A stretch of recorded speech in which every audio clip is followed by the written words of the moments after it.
Hello and good evening from the UK, and hello to you wherever you are. I know it's Memorial Day for some of you, and it's a bank holiday here in the UK, but we are here as ever to talk about self-publishing poetry. And this evening, I'm going to be talking to Emma Blas. Hi, Emma. Am I Hi, pronouncing Orna. am I pronouncing your surname Yeah, correctly? I use Yeah. Blas, but yeah. It's Blas. Well, I will tell you that in Irish, Blas is a verbal flavor. And the Blas in a poem or a line, I saved this, I didn't tell you this before when we were chatting earlier. The Blas in a line or of poetry or in a story is very much the voice of the author. So you've got a really poetic name in Irish. Wow, I had no idea. Actually, it is a pen name, and it's one I adopted based on my adopted home, which is in Okay. Spain. Blas was and it's not meant to be anti-English because I am English, but he was a captain, a very young captain who was incredibly successful at ship battles. Chasing the English off, and I wish I could remember more of the details, but he was incredibly young, and he was there because it's such a long time ago. There was it's more kind of like myth and legend, but at the age of 24 or something, he was an admiral, and they'd been through these battles, lost like an arm, a leg, an eye, or something like that, and still he persevered. And I loved this kind of like resilience in the message, and so it was something from my adopted home. It was something from similar to my actual surname. And I'm not one for war, but there was just, it was quite poetic, I suppose, about the way that he had persevered through these battles and nothing could stop him. And maybe I wanted that for my writing.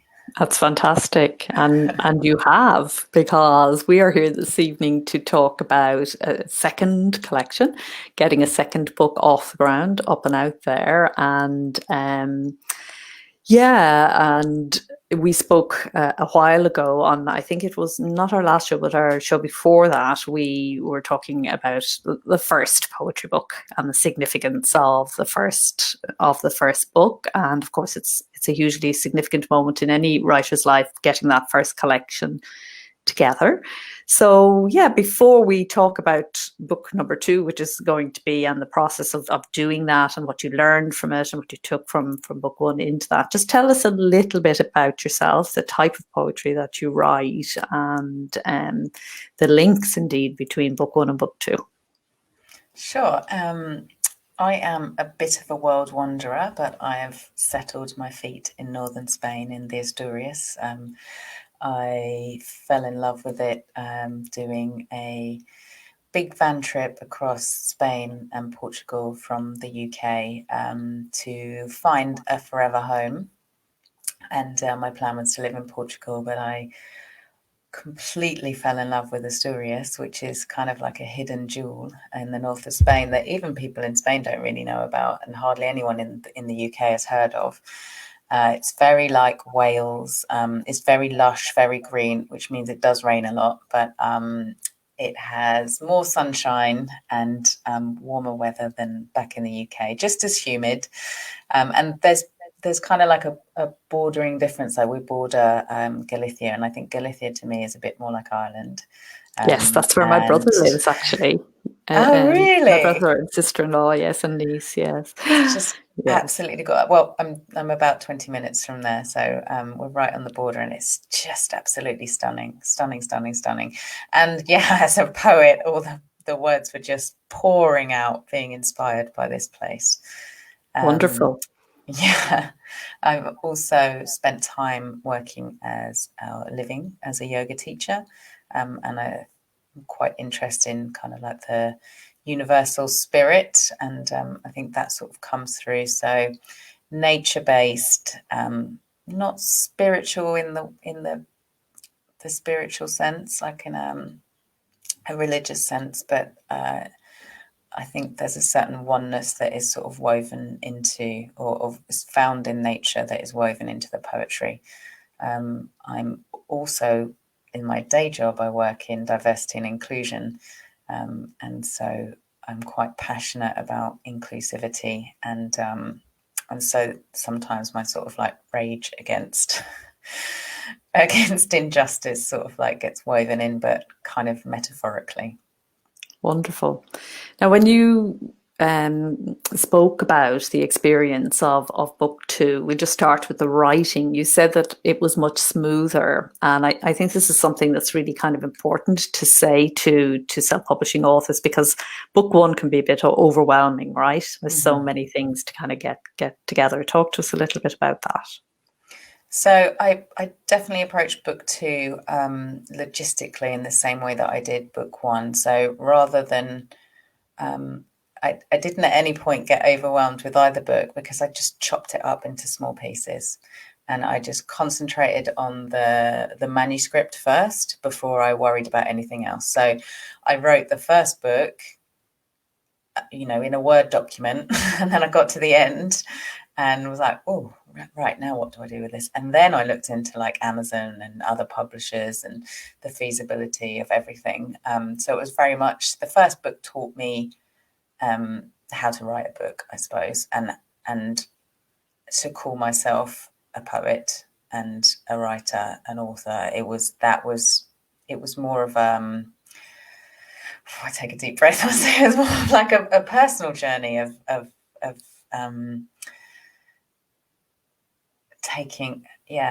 standing in one's power, I suppose. And then the second book, I had all of that down. I sort of knew what the logistics of publishing were. I'd taught myself the Amazon way, and I knew by that point about that the manuscript should be in a certain format if it's going to be published. So the second time, I was able to really sort of like sink into the poetry more than it's strange to say it, because the first book, writing it with no sort of like end goal or no known end goal, but the second book, I'd sort of, I suppose you read your first book back, and there's a lot of really good poems in it. I think it's a really good piece, but I do not like my first book. I'm sure Oh I'm not no! alone. Yeah, because I talk about this often with friends, but it's part of the perfectionist, and part of the person who you are when you've finished the first book is an entirely different person than when you started. And through the process of what you've learned through the publishing process, I would go back and I would do it differently. The poems would be different. It would be more integrated. There would be more of a story. I think I think I weave the story well in the first book, but in the second one, it was embodied. Like the writing, I had something and it was embodied. The story I was telling was in my bones, and it was coming out in the book, and it was definitely more thought through. But it was, writing poetry is something ethereal, isn't it? It kind of like catches you, and if you are in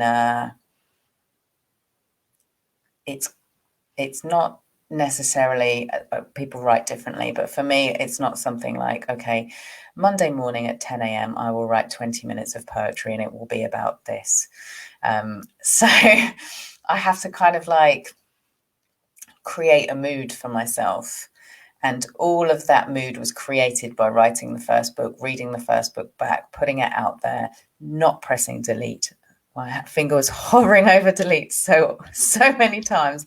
And then I talked myself around to it, and saying like what I actually enjoy, being able to see my own growth as a poet, as a writer, and other people being able to see that, because I like being able to kind of look at writers I follow. I'm a huge Ada Limon fan, and I love seeing how her poetry has changed through her books, for example. And I mean, they're strong as the whole way through, but the themes that kind of, and the tone is maturing, and I like that. So I gave myself a break, and Thank heavens you did. And it Michael just didn't. Ron actually has said something to me once that has never left me. I don't know if you know Michael. He also does one of our podcasts, Yeah. the Member Q&A, and he said an author, a poet, a writer is the worst judge of their own work. And yeah, never, ever, ever let your own feelings about your work make you press delete, because the reader is taking probably something entirely different from, what you see is not what you see is not what they see. And it's still good, but the second one, I like it a lot. That's great. So you're I'm proud of myself. That's fantastic. That's really, really great. So, I mean, you've spoken really eloquently about the writing part of that and what was different. You also said that the book you started writing when it came to book 2, the book you ended up with was different from the book you started to write. Can you talk a little bit about that? Incredibly so. So, the second book, it's part of I don't want to call it a series because they're not really connected other than thematically. And so I knew when I was writing the first book that was about and inspired by with the muse of the wind, that the second one would be about the water. And so I came out, and the poems were already coming out when I was still sort of publishing the first one. It was something that really wanted to be a story that wanted to be told, and I was spending a lot of time. I live by the water, very close to the ocean, and so I spend a lot of time at the ocean. And yeah, there was a lot coming through, and so I kept writing. I did the functional stuff on putting the first book out. And then we hit a global pandemic. So that was the first thing that kind of changed the tone of the book. And then, so about halfway through, about 3/4 of the way through of writing the book, then we found out that my dad had terminal cancer. And then, everything changed. And then the book, I didn't even know I was writing about it then, but I look back and particularly when I look at the reviews, then it became a book about grief. I was sort of writing about the grieving the impending loss of a loved one. And so, what started as the books are elemental, natural world. There's definitely an element of human behavior that I'm very curious about and understanding. They're very visual. There's a kind of like urgency about taking care of the environment and sort of like ecocide kind of message. But there has never been really dark feelings about grief, and there is in this book. And some of them are a little bit painful to sort of look back at, because then I go back to that place of where I was when I was writing it. But I can also see that it is a healing process. Fantastic. So let's talk about the publishing part of it. I mean, you kept going, and first time out, you had published with Amazon only, I think, and then second time out, you took in Ingram Spark. And did you distribute the ebook more widely as well? Talk to us a little bit about your publishing decisions. Yeah, the first time around, I'm not a big fan of Amazon from a kind of not paying their taxes kind of what's the word for that? Ethical perspective. Ethical, thank you. Or perceived ethical perspective. Perceived ethical perspective. Yeah. And I really wanted to support independent bookshops, but that was the only thing I would say was overwhelming at that point. Was like, whoa, that's too much to decide. And I wasn't a member of ALLi at that point, so I was doing all the legwork on my own. And actually, part of calling myself an author was joining ALLi after the first book. And I had made the decision about Ingram before joining, but I learned a lot from the Facebook group. It's absolutely fascinating, learning from each other about everyone's processes.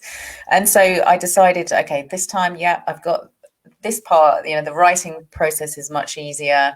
I'm very clear that I want to expand my distribution, and I want to make it as accessible as possible for everybody, particularly those, because I did have some friends who were like, oh, I'm not buying it on Amazon the first time around. And I want to support independent bookstores.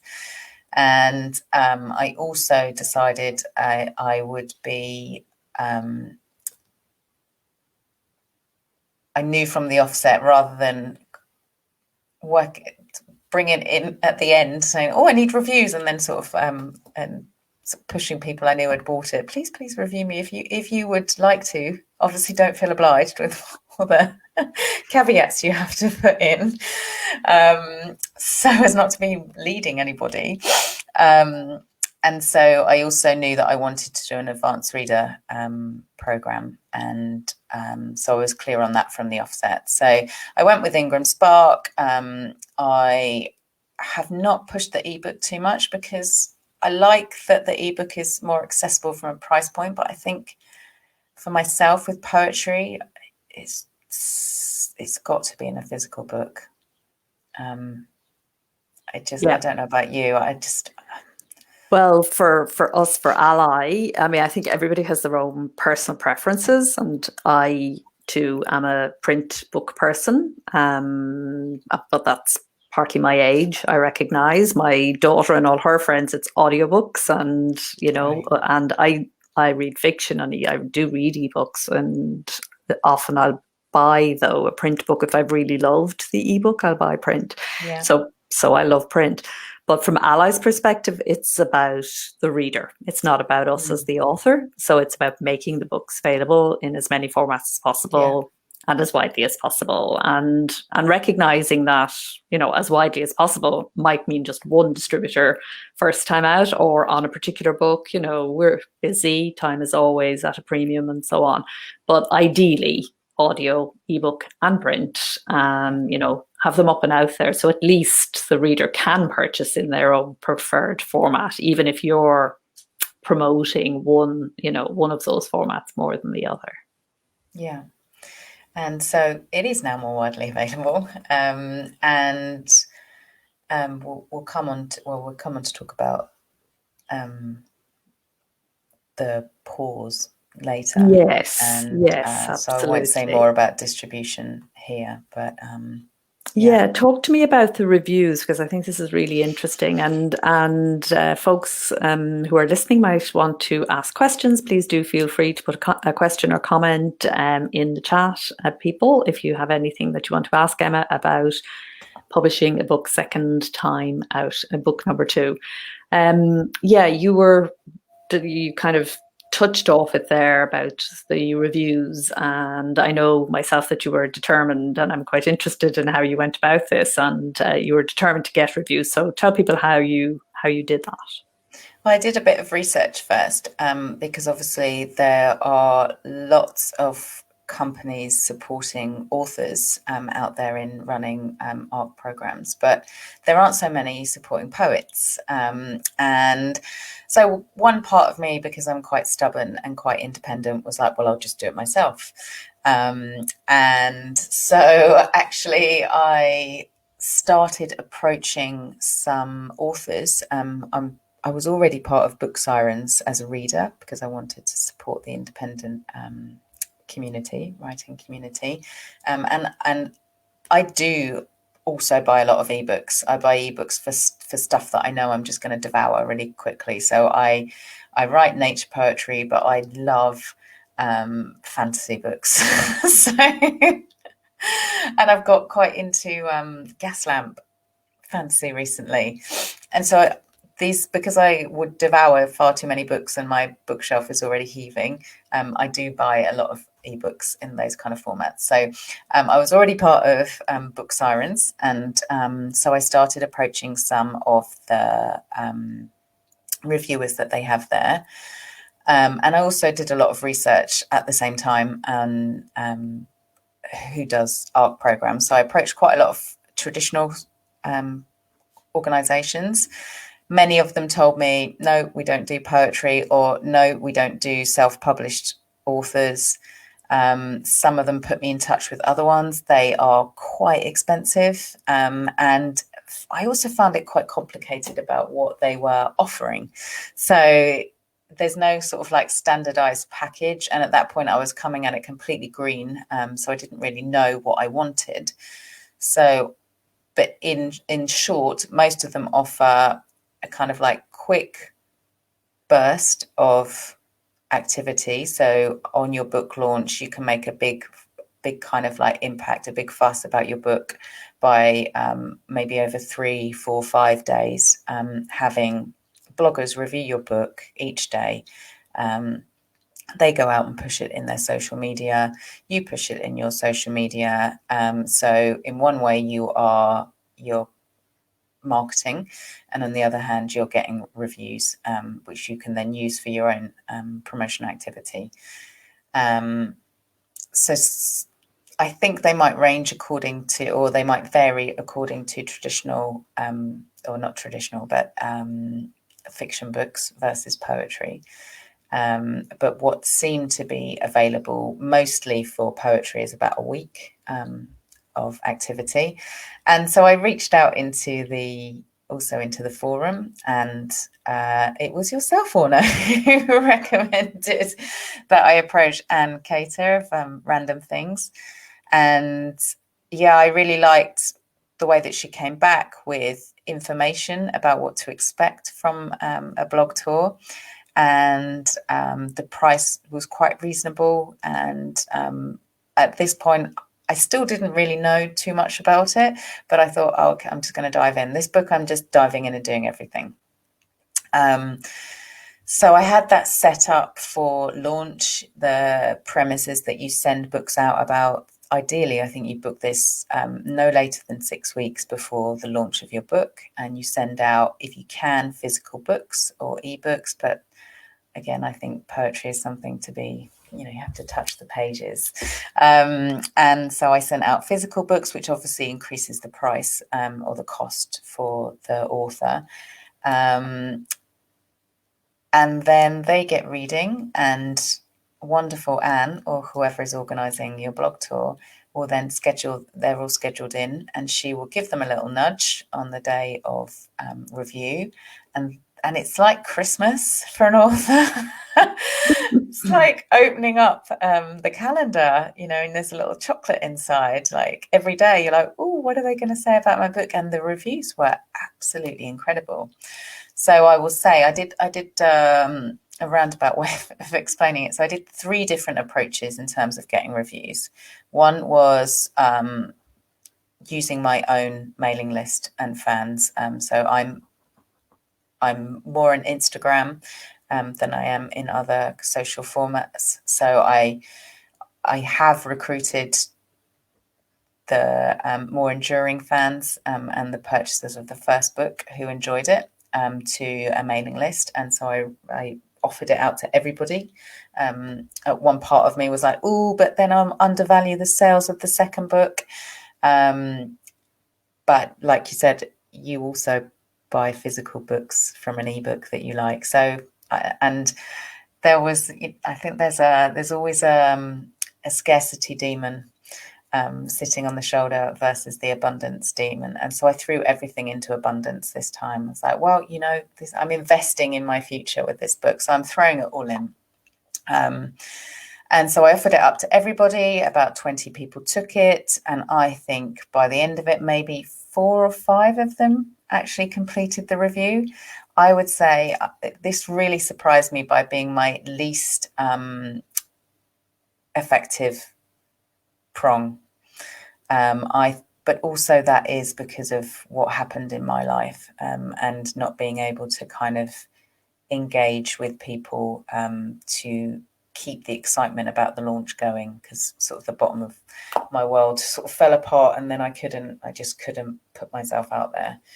And so I think that was probably part of that. Book Sirens were really lovely to work with. I really love what they do. And I'm We a will big fan. include the link in the show notes, but for those who may not know what Book Sirens is, if you could just do a short explanation. Yeah, they're basically an organisation that connect readers with authors. And so they recruit based on the kind of genre that you like reading. And they send out newsletters, and you're allowed, they're also quite selective about how many books you can have sort of like out at the same time. So for a while, until you've sort of proven yourself as a reviewer, you can only take out one book at a time. And then as you prove that you can review on time, and then they start increasing the number of books that you can have at any one time. And I think, I really respect what they do. And I think anybody listening who's a part of ALLi should be part of one of these services, supporting other independent authors and doing the things that we want reviewers to do for us. And they have I've read some fantastic books with them, some less fantastic, but some really fantastic. So join Book Sirens. I'm not remunerated in any way or form for them. I just really enjoy what they do. Fantastic. And so I think the only criticism I would have with them, and I think this is because of poetry, and maybe they've ironed this kink out. In terms of categorization, they categorize me as nature rather than poems or poetry. So I don't think I got as many people even sort of like going through to look at the book, because not many people look at nature as a kind of book theme and then get to it. An even smaller number of people who like nature and also poetry. Whereas if it was the other way around, I think it would have been more effective. So that's my small bugbear with that. But all in all, I think my own list was about 30% effective. Book Sirens was about 70%. And I would say Ann Cater was 85%. And that was only because somebody dropped out right at the last minute. They decided to stop blogging, and Anne was quite upset about that. I've never seen that happen with Anne before, so it's just a one-off thing. Yeah. Okay. And she tried to recruit somebody else, and I think he got sent the ebook, but nothing ever came of it. Okay. However, the quality of the reviews from Anne's list, incredible. Really yes, and she's one of the few that does poetry. We're trying to encourage more people to include poetry in their programs. I mean, it is a major macro genre that just gets ignored a lot of the time because there is this myth that there is no money and their readers, which has been debunked by authors who are doing extremely well, but has yet to filter through. But, it's happening. It's definitely better than it was, and also this whole thing of being turned down because you're self-published, we're also trying to work on that as well. And I think time will do its work there, but it can be a bit frustrating sometimes. When I reached out to people as well, there was some people didn't know how to review poetry. There was a kind of fear. I think there's still an intellectualization of poetry that maybe people are nervous to step into it. I myself find it quite difficult to review other people's poetry. I feel there's pressure to intellectualize it. Yes, and it's the way most of us learned poetry in school. Mm-hmm. And so, whereas we would have read more widely for pleasure outside of school, and so formed our own way of understanding fiction and non-fiction, the school thing still looms. And if you've done English Lit at university, which a lot of writers and reviewers have, all that just kind of stays with you. But that's one of the reasons I love Instagram and the whole Instagram poetry movement, is that it is, sure, there's a whole load of stuff there is it poetry at all? Maybe not, but it's just wonderful to have that whole expression, going on. It's much more emotional. Yeah, it's freed from the intellectualizing, as you're saying. Yeah, so what, in terms of, again, second book and the learnings and everything, what will you not do again? Oh, I will not make so many mistakes with my proof copy for Ingram Spark or my imagery, so I won't have to pay to re-upload it. Yeah, there were some bugs coming out. I used an editor this time because I used the manuscript from Amazon, and it's just full of bugs. And so I sent it to a professional formatter, but there was, I can't remember, I think something had gone wrong with the chapter headers, so I had to re-upload it. Okay, you do know that as an ALLi member, you get a discount on your re-uploads to Ingram, do you? And Ingram shouldn't cost you any money at all. I did get the first one free. Yeah. Okay, good. But your revisions also. Yeah. So next time, yes, it isn't a very nice. We're very grateful to Ingram Spark for that. For that very nice discount for ALLi members. Yeah, so hold that in mind. But anyway, the proofing thing is central. It's important, right? Yeah, I'll get the proofing down the next time. I will definitely. Well, I'm still. So I had mentioned her earlier. I had a friend who introduced me to ALLi, and back when I very first started writing, she was like, "These are good, Emma." She was like, "You should start a mailing list." I was like, I'm not going to start a mailing list. I feel like I need to be sure that I have something to say. I've got nothing to say yet, blah, blah, blah. And she was like, okay, but. And then I found myself at, the first book and I was like, oh, yeah, here I go, starting a mailing list. And so I still feel like I need to do more work in growing that. And I will definitely do a lot more engagement with my mailing list in terms of getting them to review early and get it out there early. Now you mentioned what happened there. You lost your dad and grief came in like a wall kind of thing, and you stopped. And we had a very interesting talk before coming on air about the power of the pause, because I had a very similar experience some years ago where I stopped completely. And when I came back, actually, self-publishing was happening. So yeah, it was, but I really learned about the power of the pause in taking you to the next level as a person and as a writer. Talk to me a little bit about what happened there for you and what it has meant for your writing and your publishing going forward. So I rushed to get the book together so that as it was dedicated to my father, I wanted to put it in his hands before he passed away, and I managed that. Thank you to my formatter and my designer, who I'm really grateful for. And sorry, my puppy's just woken up, so there's a weird groaning in the background. And yeah, I will forever have that memory. And then it was all about him and losing him, and so that the book launched, and there was no fanfare in me whatsoever. I think I managed to post one social media post. I think I managed to send one thing out to my mailing list, and then I've just really been in a hole ever since.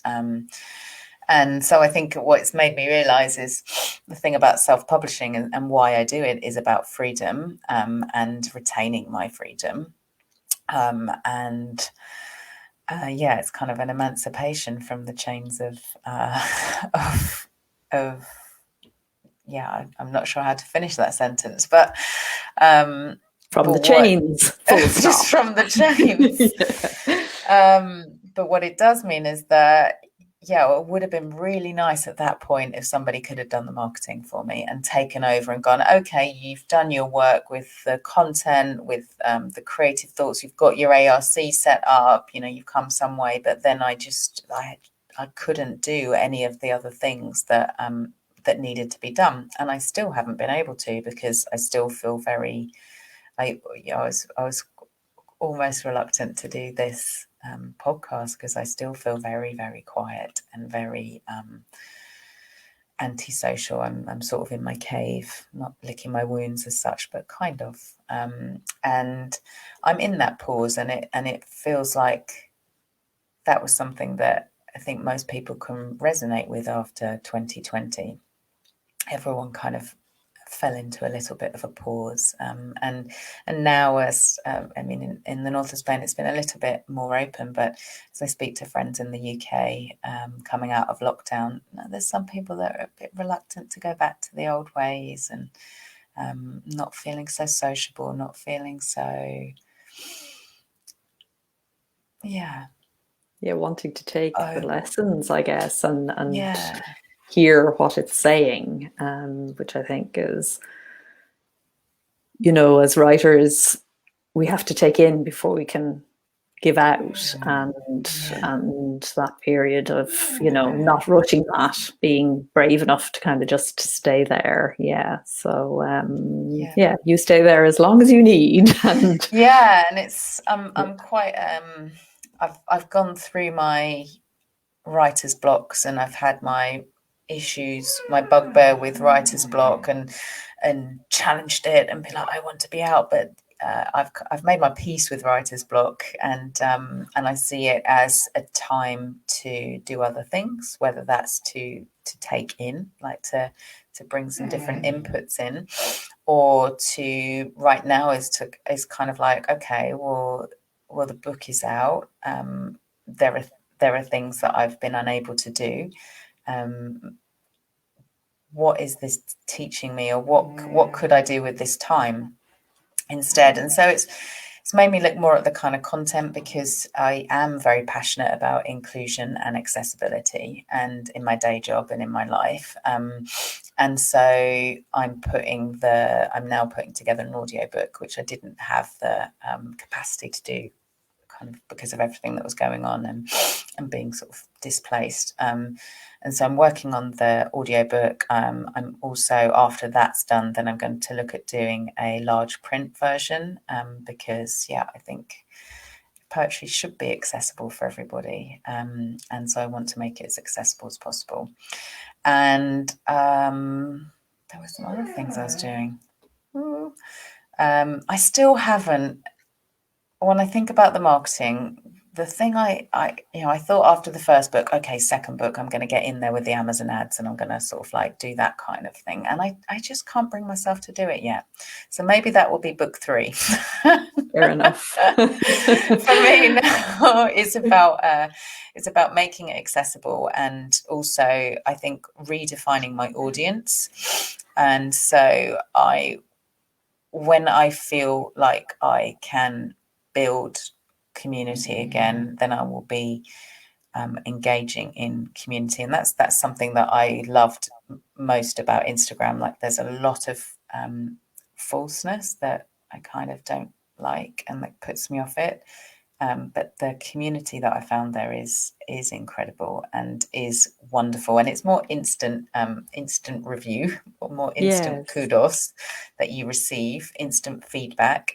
But those, I do, I miss engaging with that community, and I would like to then go and find the way that community helps my creative process. I want to then go and find communities in kind of like nature and women's empowerment kind of areas. So fantastic.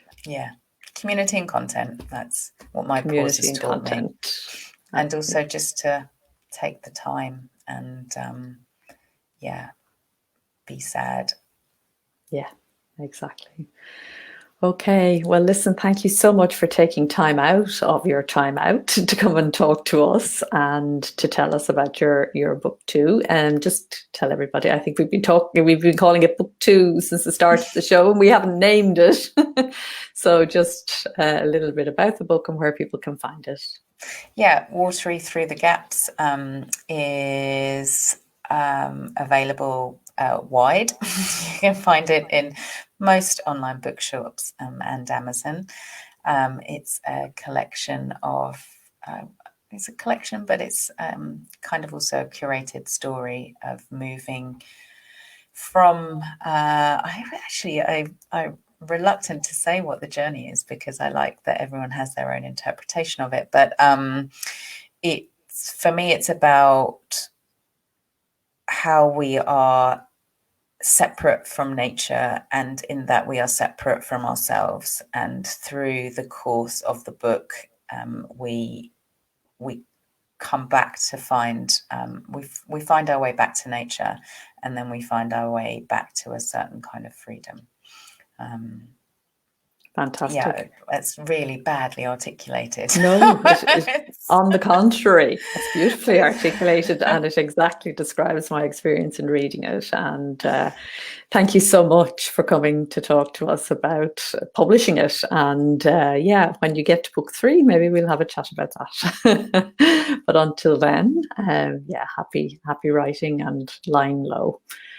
So that's it, folks. We will have another poetry, self-publishing advice on poetry for you in a month's time, and that will be our last one of the season. I think we're going to have a general Q&A where we answer your most pressing questions about poetry publishing. So if you have questions, you can drop them here on this actual Facebook Live, or you can send them through to us at info@allianceindependentauthors.org with the subject line poetry questions. And the podcast of this, the audio will be out on the Self-Publishing Advice blog on Friday, and we'll have all the show notes and all the websites and everything that Emma talked about, as well as links to her book and her website. So thank you all again, and have a good evening or day wherever you are. Bye bye now.